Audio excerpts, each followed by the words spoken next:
Hello everyone, అందరు ఎలా ఉన్నారు? బాగున్నారా? మేము కూడా బాగున్నామండి. కార్తీక మాసం సక్సెస్ఫుల్గా వెళ్ళిపోయింది కదా. ఈరోజు సండే కాబట్టి పిల్లలకి ఏమైనా స్పెషల్గా చేయాలనిపించింది. దానికోసమని నేను వెజిటబుల్ రైస్ చేశాను. అది మీతో షేర్ చేసుకుందామని ఈ వీడియో చేస్తున్నాను. 2 చొప్పున తీసుకున్నాను. అంటే 2 పొటాటోస్, 2 టమాటోస్, 2 క్యారెట్స్, 2 ఆనియన్స్, 1 గుప్పెడు బీన్స్, అలాగే 2 గుప్పెళ్ళు బఠానీలు ఇలా తీసుకున్నాను అన్నమాట. అలాగే 1 గుప్పెడు కొత్తిమీర, 1 గుప్పెడు పుదీనా కూడా తీసుకున్నాను.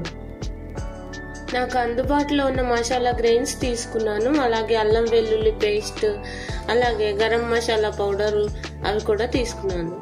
విషయం ఏంటంటే నేను ఇప్పుడు ఎలక్ట్రిక్ రైస్ కుక్కర్లో చేయబోతున్నాను. ఫస్ట్ టైం అన్నమాట. ఈ కుక్కర్ని కొని 2-3 మంత్స్ అయినప్పటికీ ఫస్ట్లో కుదరలేదు. తర్వాత కార్తీక మాసం వచ్చింది. సో దట్ ఇంతవరకు చేయలేదన్నమాట. ఇప్పుడే ఫస్ట్ టైం చేస్తున్నాను. ఆనియన్స్ అయితే సన్నగా పొడుగు ముక్కల్లాగా తరగాలి. మిగిలినవన్నీ మీడియం పీసులుగా తరిగితే సరిపోతుంది. ఏదైనా కొత్త వస్తువుని యూజ్ చేసేటప్పుడు అందులో 1 చుక్క పాలు పోసి కడిగిన తర్వాత యూజ్ చేస్తే చాలా మంచిది. అందుకని నేను కూడా ఎప్పుడు అలాగే చేస్తాను. దీన్ని కూడా అలాగే చేశాను. ఫస్ట్ టైం వాడుతున్నాం కాబట్టి కొంచెం టెన్షన్గా కన్ఫ్యూజన్గా అనిపించినప్పటికీ తర్వాత ఇది చాలా ఈజీ అనిపించింది. ఏదైనా కొత్త వస్తువుని వాడేటప్పుడు ఇలా బొట్టు పెట్టి వాడటం మా ఇంట్లో అలవాటు. ఈ మధ్యకాలంలో రైస్ కుక్కర్లు అందరూ బాగానే వాడుతున్నారు. కానీ ఇంకా నాలాగా కొత్త టెక్నాలజీకి అడాప్ట్ అయిన వాళ్ళు కొద్దిమంది ఉండే ఉంటారు. వాళ్ళకి ఈ వీడియో ఉపయోగంగా ఉంటుందని ఈ వీడియో చేస్తున్నాను. ఈ బౌల్ పెట్టే వరకు మాత్రం నాకు చాలా టెన్షన్గా కొంచెం కొత్తగా అనిపించింది. కానీ ఈ బౌల్ పెట్టి ఆయిల్ ఇందులో వేసిన తర్వాత నాకు మూకుడికిన్ను రైస్ కుక్కర్కి పెద్దగా తేడా తెలియలేదు. ఇది ఎలక్ట్రిక్ కుక్కర్ అన్న భయం పోయిందని చెప్తున్నాను. ఆయిల్ కొద్దిగా హీట్ ఎక్కిన తర్వాత ఈ మసాలా గ్రెయిన్స్ వేసి దాంతోపాటు కొద్దిగా జీడిపప్పును కూడా యాడ్ చేశాను. అయితే ఇది బౌల్లో ఎక్కువ వెయిట్ లేకపోతే అస్తమాను వామ్లోకి వెళ్ళిపోతూ ఉంటుంది. మనం చూసుకుని మళ్ళీ కుకింగ్ మోడ్లోకి పెట్టుకుంటూ ఉండాలి. ఈ జీడిపప్పు అవి కూడా కొద్దిగా వేగిన తర్వాత ఫస్ట్ ఆనియన్స్ వేసి అవి ఫ్రై అయ్యే వరకు ఫ్రై చేయాలి. ఇందులో కుక్ చేయటం హెల్దీయా కాదా ఇలాంటి విషయాలన్నీ పక్కన పెట్టేస్తే నాకైతే అది గ్యాస్తో నడుస్తుంది, ఇది కరెంట్తో నడుస్తుంది. పెద్దగా డిఫరెన్స్ ఏం కనపడలేదు. ఆనియన్స్ కొద్దిగా ఫ్రై అయిన తర్వాత మిగిలిన వెజిటబుల్స్ అన్ని కూడా ఇందులో వేసేసి బాగా ఫ్రై చేసుకోవాలి. అయితే టమాటోస్ చాలా ఈజీగా కుక్ అవుతాయి కాబట్టి నేను తర్వాత వేద్దామని ఫస్ట్ మిగిలినవన్నీ వేసాను. బఠానీలు కూడా ఇందులో వేసేసి కుకింగ్ మోడ్లో పెట్టి ఒకసారి అన్ని వెజిటబుల్స్ కలిపి మూత పెట్టి మనం అవి వేగే వరకు వెయిట్ చేయాలి.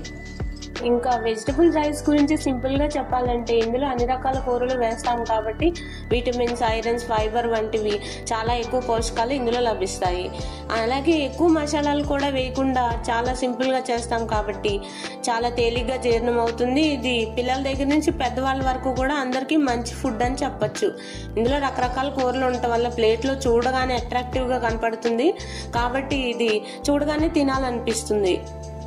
అలాగే మనకి టైం చాలా తక్కువ ఉంది అన్నప్పుడు ఇది ఈజీగా ప్రిపేర్ చేసుకోవచ్చు. ఎందుకంటే మన దగ్గర ఉన్న అన్ని రకాల కూరలతో ఒకేసారి కర్రీ ప్లస్ రైస్ 2 ఒకేసారి అయిపోయినట్టు అనిపిస్తుంది. అలాగే స్కూల్స్కి, ఆఫీస్ లంచ్ బాక్సులకి ఇది బెస్ట్ అని చెప్పచ్చు.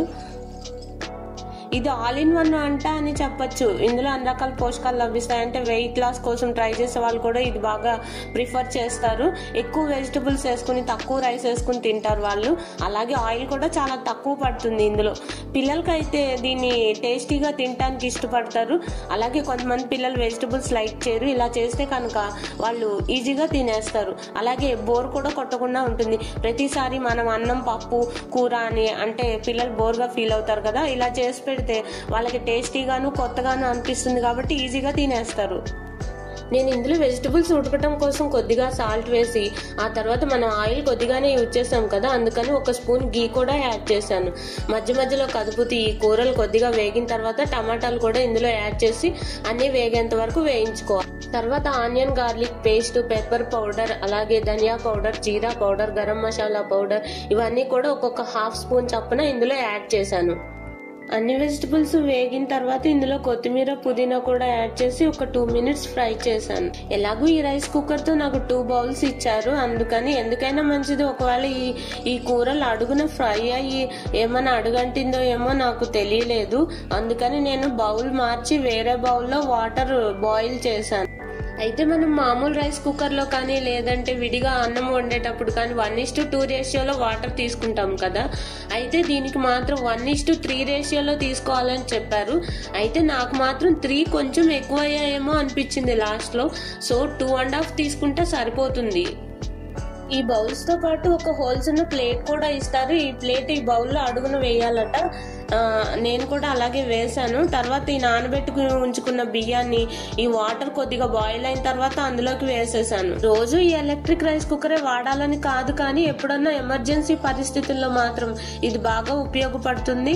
అలాగే మనకి టైం లేనప్పుడు కూడా ఇందులో రైస్ పెట్టేసి బయటికి ఎక్కడికన్నా వెళ్లాల్సి వచ్చినప్పుడు కూడా ఇది మనం వచ్చేంత వరకు వేడిగా ఉంటుంది. తర్వాత నేను ఈ కుక్ చేసి పెట్టుకుని ఉంచుకున్న వెజిటబుల్స్ అన్ని కూడా ఇందులో యాడ్ చేసేసి బాగా కలిపి సాల్ట్ కూడా యాడ్ చేసి మూత పెట్టాను. మధ్య మధ్యలో దీన్ని కదుపుతూ ఉండాలి. నాకు ఈ ఎలక్ట్రిక్ రైస్ కుక్కర్ లో బెస్ట్ పార్ట్ అనిపించింది ఏంటంటే మనం పట్టకర్ యూజ్ చేయాల్సిన అవసరం లేదు. ఈ బౌల్ పైన మాత్రం హీట్ ఎక్కట్లేదు. సో చేత్తో పట్టుకున్నా కూడా మనకేం ప్రాబ్లం లేకుండా ఉంది. మా పిల్లలు కార్తీక మాసం మొత్తం నాతో పాటు సోమవారాలు, ఏకాదశులు, పౌర్ణమి అన్ని ఉపవాసాలు ఉన్నారు. అలాగే ఏ ఒక్క రోజు నన్ను ఆనియన్ కానీ గార్లిక్ కానీ వేసి ఏదైనా వండమని ఒక్కరోజు కూడా ఇబ్బంది పెట్టలేదు. అందుకే కాంప్లిమెంట్ గా నేను ఈ రోజు ఇది చేస్తున్నాను. ఇది కుక్ అవగానే ఆటోమేటిక్ గా వామ్ మోడ్ లోకి వెళ్ళిపోయింది. ఫస్ట్ టైం కాబట్టి నాకే కొద్దిగా సాటిస్ఫాక్షన్ లేక మళ్ళీ కుకింగ్ మోడ్ లోకి పెట్టాను. 2 minutes తర్వాత మళ్ళీ వామ్ లోకి వెళ్ళిపోయింది. సో దట్ ఇది అయిపోయిందని అర్థమైంది. కొత్త కుక్కర్లో నేను చేసిన మొదటి వంట కాబట్టి చాలా స్పెషల్గా అనిపించింది. అలాగే ఇందులో చాలా సింపుల్గా ఈజీగా కూడా చేసుకోవచ్చని అర్థమైంది. నేను ఈ వెజిటబుల్ రైస్ చేసేలోపు మా పాప దీనికి బెస్ట్ కాంబినేషన్ కర్రీ ఒకటి చేసింది. సో 2 కలిపి టేస్ట్ మాత్రం సూపర్గా ఉంది. ఈ వీడియో మీకు నచ్చితే లైక్ చేయండి, సబ్స్క్రైబ్ చేయండి, మీ ఫ్రెండ్స్ అండ్ ఫ్యామిలీ మెంబర్స్కి ఈ వీడియోని షేర్ చేయండి. Thank you.